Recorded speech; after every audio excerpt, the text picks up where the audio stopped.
정말 이거 알았을 땐 눈물 날 정도로 제가 죄송하더라고요. 안녕하세요. 말씀드린 것처럼 책 듣는 북소리입니다. 여러분 즐거운 설명절 보내고 계시죠?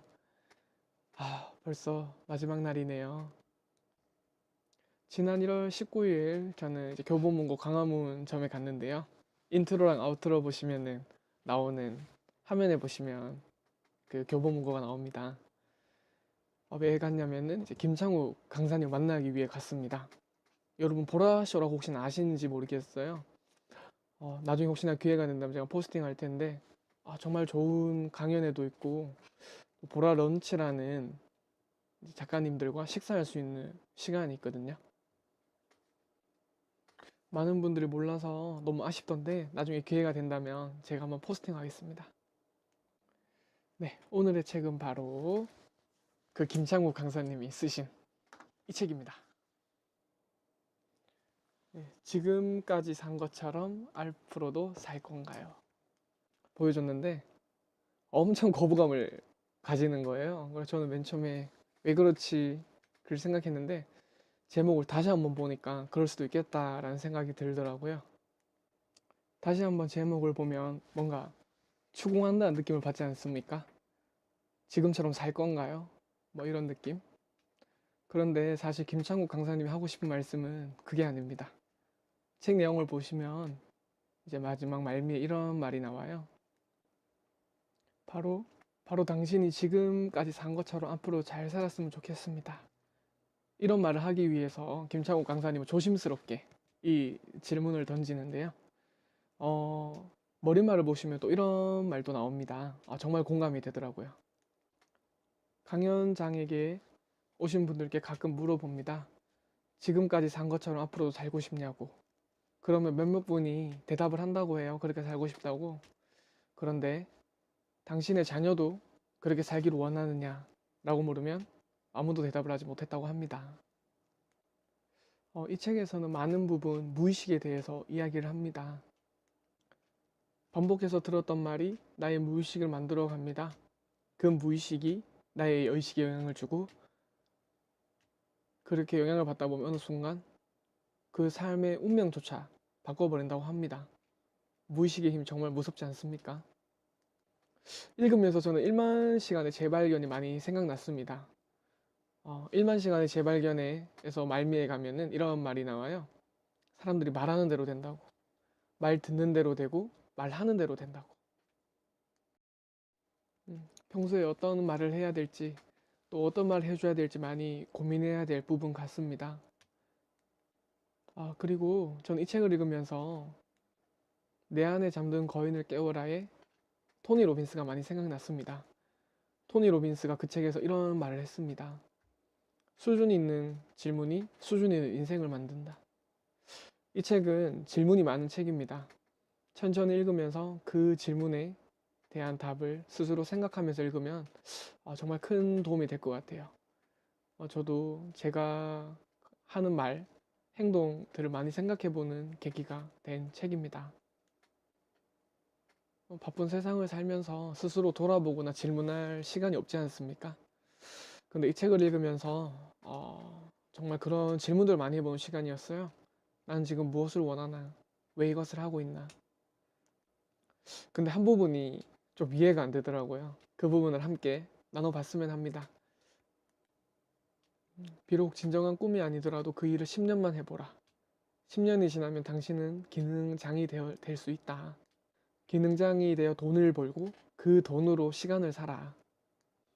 그리고 그 시간을 살면서 당신이 정말 원하는 거나 좋아하는 일을 해라. 물론 아직 하고 싶은 일을 못 찾은 젊은이라는 단서가 붙긴 하는데요. 전 이 부분을 읽으면서 미래의 행복을 위해 현재 행복을 포기하라. 이런 말로 좀 들려서 불편했습니다. 얼마 전에 저희 집에 인터넷 기사가 온 적이 있거든요. 되게 젊으신 분이에요. 저랑 나이가 똑같았던 것 같아요. 그래서 기사님 어떻게 하다가 이 일을 하게 되었습니까? 라고 물어봤는데 사실은 정말 하고 싶은 일이 있었대요. 그런데 아는 사람이 잠깐만 해보라고 그냥 쉬기 좀 그렇지 않냐 라고 물어서 이 일을 시작했다가 10년 정도 이 일을 했다고 합니다. 그래서 제가 그럼 지금 다른 거 하면 되지 않냐고, 하고 싶은 일이 뭐냐고 물어보니까 이제 너무 늦었다고 하시더라고요. 뭐 사실 늦었다고 했지만 언제든지 도전할 수 있는 거 아닙니까? 저도 33살이 되어서 작가의 꿈을 꾸고 지금 책을 쓰고 있으니까요. 그런데 사람이 그렇게 되기가 정말 힘듭니다. 왜냐하면 사람은 관성의 동물이고 습관의 동물이기 때문입니다. 습관에 관한 책을 정말 많이 읽으면서 사람의 의지랑 환경이 싸우면 환경이 거의 100% 이긴다고 그래요. 그런데 10년 동안 어떤 일을 하면은 그 일에 먹히지 않을까. 엔간한 의지 가지고는 못 이길 것 같더라고요. 그래서 저는 이 부분이 이해가 좀 안 되었습니다. 지금까지 산 것처럼 앞으로도 살 건가요를 보면서 김창욱 강사님에 대해서 많이 알았습니다. 순탄하지 않았던 삶을 보면서 많은 위로를 받았고, 책 내용을 보면 그 트라우마 때문에 자기는 이렇게 할 얘기가 있다고 하시더라고요. 하고 많은 사람들이 그 트라우마에 공감한다고 합니다. 저 역시 그 트라우마 때문에 많은 힘을 얻었고 많은 위로를 얻었습니다. 특히 강사님이 되기 전에 정말 많은 어려움을 겪으셨더라고요. 읽는데 제가 다 화가 날 정도였습니다. 왜냐하면 저도 강연가의 길을 가고 싶은데 이게 쉽지가 않더라고요. 그렇기 때문에 나도 저렇게 이겨내야 되겠다, 이런 마음을 먹는 좋은 계기가 되었습니다. 책을 읽으면서 또 알게 된 게 있는데 정말 이거 알았을 때는 눈물 날 정도로 제가 죄송하더라고요.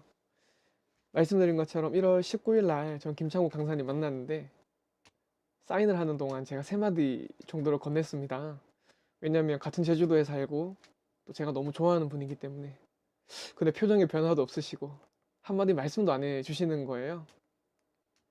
그래가지고 약간 왜 그러지? 내가 뭐 신뢰를 했나? 이런 생각을 했는데 책 내용에 보니까 본인 스스로 반사회적 인간, 새로운 사람이 어렵다, 이런 글을 보면서 이해가 됐습니다. 그리고 너무 너무 죄송했습니다. 말씀드린 것처럼 질문의 수준이 인생의 수준을 결정한다고 합니다. 명절이 끝나가고 어느새 2019년이 지나고 2월달 왔습니다. 이 순간 여러분에게 질문 한번 던져보시면 어떨까요? 지금까지 산 것처럼 앞으로도 살 건가요? 그리고 자녀들이 그렇게 되기를 원하시는가요? 저도 늘 사람들에게 하는 말이 있습니다. 지금까지 잘해온 것처럼 앞으로도 잘할 거야. 이 책이 주는 메시지도 바로 이것입니다. 왜 그렇게 살았어? 라고 따지는 게 아니라 이렇게 살았으면 좋겠어, 행복했으면 좋겠어, 이런 따뜻한 위로를 건네주는, 지금까지 산 것처럼 앞으로도 살 건가요? 이었습니다. 즐거운 설명절 마지막 날 보내시고 스스로에게 많이 질문하는 하루가 되었으면 좋겠습니다. 네, 여러분의 책듣남 북소리였습니다. 행복하세요.